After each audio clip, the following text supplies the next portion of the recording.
Why do angels say, "Do not fear," when they appear to people in the New Testament? Hey everybody, I'm Dan McClellan. I'm a scholar of the Bible and religion, and there's a very clear reason for this. When we look in the Hebrew Bible, we see two different kinds of appearances of angels. If it's just referring to a malach, a messenger, an angel, then the people aren't afraid, and frequently the angels are confused for humans. There's another kind of appearance, though, where it's specifically the angel of Adonai or the angel of God. And in these instances, the people fear for their lives. But there's something odd about these appearances. In these stories, the identity of the angel is always conflated with the identity of God themselves. The narrative will go back and forth between saying this is an angel and this is God themselves. For instance, in Exodus 3, it's only verse 2 that says a messenger appeared to Moses in the burning bush. The rest of the chapter, the entity that is speaking to Moses from the burning bush is God themselves. And in fact, in verse 6, they say, "I am the God of your fathers, the God of Abraham, the God of Isaac, the God of Jacob." Something like that happens in every single one of those stories.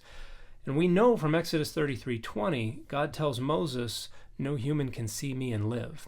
There's no passage anywhere where anyone is warned that looking at an angel is deadly. That would defeat the whole purpose of sending an intermediary to begin with.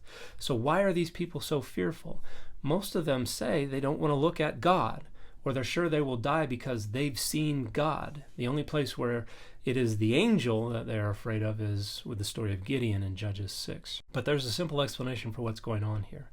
The explanation is that these stories were originally about God themselves interacting directly with humanity and doing the things that God does. And the people are afraid because they know that no one can see God and live. But all these stories represent exceptions to this rule.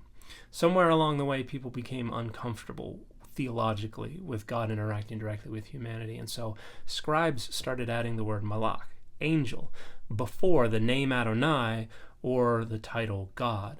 And they didn't do it in every place in the story, but just in a few of them, because that was rhetorically helpful, because it creates some ambiguity. We have not entirely removed God from these interactions, but we've made it a little obscure, a little confusing. Now the stories are kind of obscure about exactly who it was that was appearing to these people.